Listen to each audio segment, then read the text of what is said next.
안녕하세요. 책 읽어주는 여자 부크미입니다. 저는 지금 덴마크에 와 있어요. 지금 보이시는 사진이 책을 읽고 있는 공간의 사진이고요. 제가 머무는 숙소입니다. 지금 백수 생활을 한 지 3개월이 넘어가고 있어서 살짝 쫄리기는 하지만 그동안 열심히 일했었고 또 언제 이렇게 쉴 수 있을까 싶기도 해서 4월부터 무슨 일이든 할 것 같아서 시간을 돈 주고 샀다고 생각을 하고 오게 됐습니다. 덴마크를 처음 왔었던 건 일하면서 출장으로 왔었었는데 그때 같이 왔던 우리 팀원도 너무 좋았긴 했지만 덴마크란 나라 자체가 저에게 너무 좋았어서 나중에 일이 아니라 이렇게 여행으로 오고 싶다고 생각을 많이 했었거든요. 여기는 덴마크에서 아티스트로 활동하고 있는 할머니 집이고 할머니는 덴마크인 같지 않고 약간 브라질 느낌이 나는 분이신데 같이 이야기도 많이 하고 근처 벼룩시장의 고객이 아니라 벤더로도 한번 참여도 해볼 예정이에요. 15일 살고 돌아가서 또 좋은 기운으로 일상을 복귀하기를 저 스스로에게 바라봅니다. 오늘 읽을 책 함께 나누도록 하겠습니다. 오늘 함께 나누어 볼 책은 인문학 명강입니다. 이 책은 제 학창 시절을 통틀어서 가장 똑똑했었던 제 친구가 저희 집에 놀러 왔을 때 몇 가지 책들을 가지고 왔었는데 그 중에 한 권이에요. 그 친구는 아주 어린 나이에 판사를 하다가 이제 변호사를 하고 있는데 지금은 서로에게 오해가 생겨서 더 이상 연락을 하고 있지 않아서 제가 이사 준비를 하다가 안 읽었던 책이었는데 빨리 읽어서 팔아버려야지 라는 마음으로 집어들었다가 여행에까지 가지고 오게 된 책입니다. 간단하게 이 책에 대해서의 느낌을 말씀드려보면 저자의 여러 명의 저자가 있는데 그 중에서 이제 한 부분이 다음과 같은 내용이에요. 우리가 대단한 실력으로 그림을 그리고 음악을 만들고 해도 마음을 열고 들으면 물 떨어지는 소리, 계곡물 흐르는 소리만한 음악이 없고 여름에 보는 그 녹색, 그 자연만한 그림이 없습니다. 그것들을 들여다볼 수 있는 힘, 이 힘들은 서양도 가지고 있지만 동양에서 훨씬 더 많이 느껴집니다. 라고 간단하게 책에 대한 느낌을 말할 수 있을 것 같습니다. 그래서 여기에는 총 10분 이상의 각 분야의 전문가 또는 사회에 나와 있는 사람들이 대부분 교수분들이고요.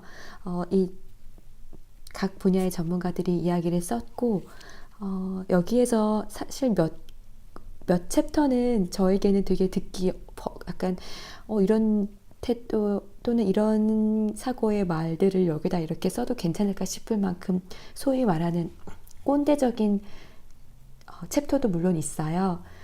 근데 그런 걸 읽을 때는 약간 우리 아빠 시대들의 또는 사회에 나왔을 때 만났던 사람들의 생각이 이런 건가 싶어서 약간 쓴웃음을 짓게 하는 부분도 있었고 저는 이 책 중에 한 챕터인 동양 고전에서 창조를 발견하다를 먼저 읽어드리려고 합니다.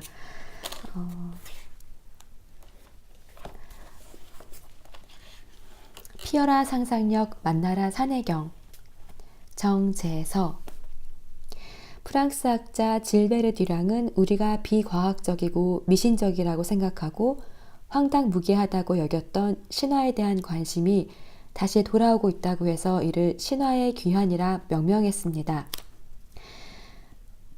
우리나라의 경우는 1990년대 이후 이러한 현상이 두드러졌습니다. 신화의 귀환과 더불어 근대 시기에 억압되었던 아주 중요한 몇 가지가 함께 귀환하는데 그것은 바로 상상력과 이미지와 스토리입니다. 상상력, 이미지, 스토리 이 세 가지는 오늘날 인문학에서 아주 중요한 화두이기도 합니다. 근대에는 이 세 가지를 불온하고 비합리적이라며 마땅치 않게 여겼습니다. 예전에는 학생이 만화방에 가면 불량 청소년이 된다며 부모님이 굉장히 싫어했습니다. 그리고 영화 보러 극장에 자주 가면 깡패가 된다며 부모님이 못 가게 해 영화 한 편 보기가 쉽지 않았습니다. 더 어렸을 때는 할머니께 옛날 이야기를 해달라고 자꾸 조르면 할머니께서는 옛날 이야기를 좋아하면 나중에 가난해진다고 말씀하셨습니다. 만화, 영화, 옛날 이야기 이런 것들의 근본이 상상력, 이미지, 스토리입니다. 산업화와 근대화에 매진했던 그 시기에는 합리적이고 이성적이며 건전한 생각들이 필요했습니다. 그런데 만화, 영화, 옛날 이야기는 어딘가 불안정해서 인간의 건전한 정신을 흐려놓는 것들이라고 생각한 것입니다. 이것이야말로 합리성을 추구했던 근대 시기의 상상력, 이미지, 스토리에 대한 억압이었습니다. 그런데 포스트 모더니즘의 시대, 즉 탈근대 시기가 도래하면서 근대에 불온하게 생각했던 상상력과 이미지와 스토리 등이 재조명되면서 신화에 대한 관심이 생겨났습니다. 머리를 쥐어짜면 모든 걸 상상할 수 있을 것 같지만 실제로는 그렇지 않습니다. 상상력의 원천은 고전에 있고 고전 중의 고전은 신화입니다. 결국 우리는 신화적 상상력을 벗어나지 못합니다. 신화에는 우리가 생각할 수 있는 모든 기발한 생각들이 담겨 있습니다. 그리고 우리의 뇌리에 각인된 가장 오래된 이미지들이 저장되어 있습니다. 또한 신화는 수천 년 동안 살아남은 이야기로 따라서 스토리의 원형이라고 할 수 있습니다.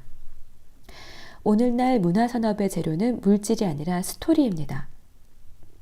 반지의 제왕이나 해리포터처럼 옛날 이야기에서 영감을 받은 작품일수록 상업적으로 성공할 확률이 높습니다.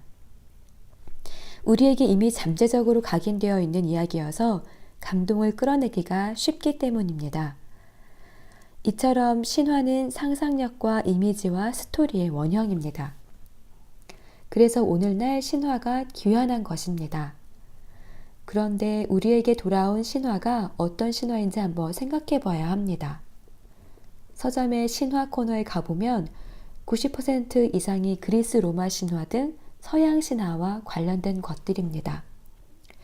동양 신화는 찾아보기가 힘듭니다. 다시 말해 서양 신화만 귀환한 것입니다. 왜 이런 현상이 일어난 것일까요?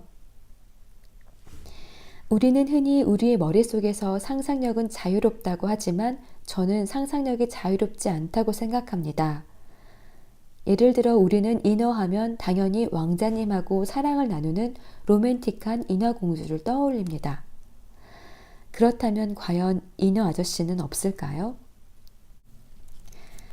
다음은 산해경에 나오는 인어 아저씨 그림입니다. 동양 신화에서는 인어 아가씨가 아니라 인어 아저씨가 대표 이미지입니다. 이 인어 아저씨에게도 스토리가 있습니다. 저앤이라는 이름도 있습니다. 인어 아저씨는 바다 밑바닥에 살기 때문에 이런 이름이 붙은 것 같습니다. 그는 바닷속에서 열심히 짠 비단을 육지로 팔러 다니는 부지런한 아저씨입니다. 비단을 다 팔면 머물렀던 여관집에 숙박비를 지불한 뒤 바닷속으로 돌아가는데 숙박비를 낼 시간이 되면 여관집 주인에게 그릇을 하나 달라고 해 그릇 앞에서 눈물을 흘립니다. 그러면 그 눈물이 진주가 되어서 떨어집니다.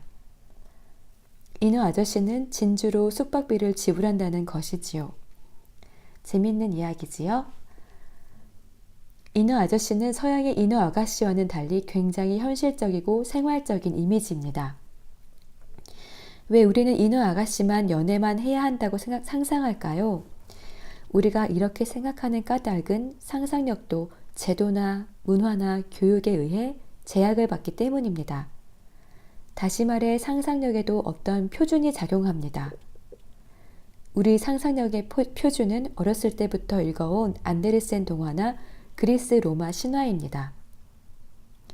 이처럼 상상력이 어느 하나로 획일화되어 있다면 저는 이것을 상상력의 제국주의라고 표현하고 싶습니다. 물질 세계인 정치, 경제적인 차원의 제국주의에 대해서는 많이들 비판하고 언급해 왔지만 정신 세계의 제국주의에 대해서는 논의가 많이 부족합니다. 이제는 상상력의 제국주의라는 것을 심각하게 생각해 봐야 할 때가 된 것 같습니다.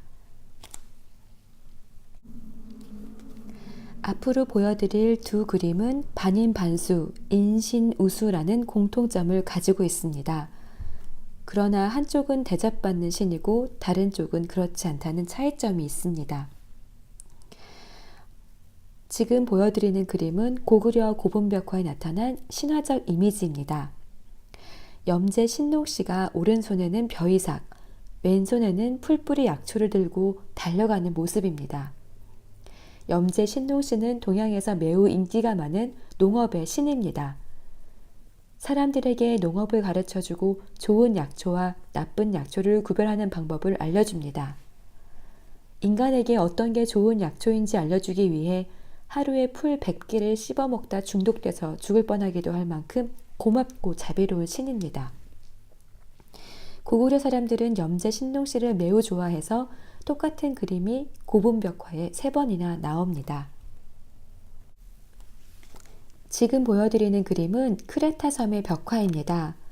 아테네의 영웅 테세우스가 사람을 잡아먹는 괴물 미노타우루스를 몽둥이로 공격하는 장면입니다. 똑같이 반인반수인데 한쪽은 신성하고 자비로운 신으로 대접받고 다른 한쪽은 사악한 괴물로 취급받아 맞아 죽고 있습니다. 이것을 어떻게 설명해야 될까요? 이는 결코 우연이 아닙니다. 바로 엄청난 세계관의 차이에서 비롯된 것입니다. 동양에는 정통적으로 천인합일이라는 사상이 있습니다. 천은 하늘이면서 자연을 의미합니다. 천인합일은 하늘, 곧 자연과 사람이 하나가 된다는 의미입니다. 천인합일에 도달한 사람이 성인이고 신선입니다. 자연을 숭배하고 자연과 인간이 함께하는 것, 이것이 지상 최대의 목표이고 가장 바람직한 상태입니다. 그래서 동양에서는 동물성을 부정하지 않았습니다. 오히려 동물은 자연의 가장 역동적인 측면을 보여주는 것이라 생각해서 동물을 신성시하고 숭배했습니다. 그렇기 때문에 인간과 동물이 합체가 된 반인반수를 괴물이 아니라 인간과 자연이 함께한 것으로 생각했습니다. 반면 서양 문화의 발상지라 여겨지는 그리스에서는 일찍이 인간 중심의 철학이 발전했습니다. 인간 중심 철학에서 자연은 인간이 지배할 대상이고 동물은 인간보다 열등한 존재입니다. 그렇기 때문에 인간과 동물이 섞여 있는 반인반수의 모습은 사악한 괴물이라고 생각했습니다. 스핑크스, 세이렌, 메두사 등 그리스 로마 신화에 등장하는 반인반수는 전부 다 사악한 괴물로 나타납니다. 반인반마의 모습을 한 켄타우루스족 가운데 가장 현명한 케이로는 헤라클레스 같은 영웅의 스승이기도 하지만 켄타우루스족은 기본적으로 아주 폭력적이고 인간보다 열등한 모습으로 그려집니다. 이러한 세계관의 차이 때문에 동양에서는 반인반수가 신성한 모습으로 표상되지만 그리스 신화에서는 열등한 존재로 인식됩니다. 이 점을 간과하고 서양 신화의 이미지를 표준으로 삼고 동양 신화라든가 기타 다른 신화를 바라보면 편견이 생길 수밖에 없습니다. 그리스 신화에서 완전한 신은 완전한 인간의 모습으로 그려지기 때문에 신들은 모두 미남 미녀입니다. 그래서 아이들은 그리스 신화에 등장하는 신들은 좋아하지만 염제 신농씨의 모습은 괴물이라며 보기 싫다고 합니다. 심지어는 용이 나쁜 동물이라고 대답하는 아이들도 많습니다. 서양 신화에서 용은 사악한 동물로 그려지기 때문입니다. 이런 상상력의 전도 현상이 나타나게 된 원인이 바로 획일화된 표준, 즉 상상력의 제국주의 때문입니다. 상상력의 제국주의를 극복하기 위해서는 상상력을 보다 다원화시킬 필요가 있습니다. 지난 100년간 우리는 근대화를 위해 서양 문화를 급속도로 받아들여야 했고 이를 위해 서양 문화의 근원인 그리스 로마 신화를 알아야만 했습니다. 그래서 우리는 어렸을 때부터 우리나라 전래 동화보다 안데르센 동화를 먼저 읽었습니다. 그 과정에서 우리는 그동안 선조들이 간직해왔던 신화, 즉 우리 상상력의 원천을 잃어버렸습니다. 획일화된 상상력에서 벗어나 상상력의 폭을 넓히고자 한다면 먼저 동양의 고전을 읽어야 합니다. 상상력과 관련된 고전은 문학서나 철학서에서 찾을 수도 있지만 가장 대표적인 책은 신화서인 산해경입니다. 일찍이 사기를 지은 사마천은 산해경을 불감언지야, 즉 나는 감히 이 책에 대해 말할 수 없다며 기설하고 표현했습니다. 기이한 책 산해경은 중국 상상력의 원천이면서 동양 문화의 원천입니다. 그렇다고 해서 산해경이 어려운 책이라는 것은 결코 아닙니다. 산해경은 이야기와 이미지로 이루어진 책이기 때문에 절대 심각하게 읽을 필요가 없습니다. 이야기 책을 읽듯이 그림책을 보듯이 차례대로 읽어 나가면 됩니다. 그 어떤 신화책도 산해경만큼 풍부한 이미지를 가지고 있지 않습니다. 그렇다면 산해경에는 어떠한 내용이 담겨 있을까요? 여기까지입니다. 이 책은 제가 다 읽었는데 이 한 챕터만 같이 나누고 물론 다른 챕터에도 제가 좋아하는 내용이 많이 있는데요.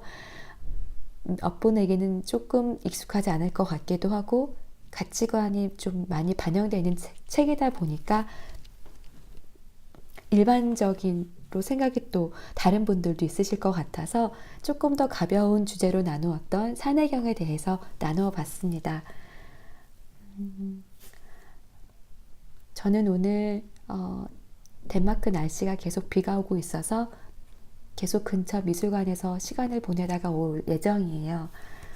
아까 서두에서 제가 시간을 돈 주고 샀다고 생각한다고 했는데 정말 세상에는 공짜가 없는 것 같더라고요. 그래도 그것마저도 가능할 수 있는 건 어리진 않지만 좀 더 젊기 때문이고 건강할 때나 할 수 있다고 생각이 들어서 이렇게 시간을 보내게 됐습니다. 보면서 여기저기 다니면서 또 좋은 사진도 많이 찍고 또 좋은 책들도 많이 보고 다음 시간에 또 전달드리도록 하겠습니다. 여기 덴마크 이 공간의 침묵은 어떻게 들렸을지 궁금하네요. 그러면 잘 계시고 다시 또 업데이트 할 때 찾아뵙겠습니다. 감사합니다.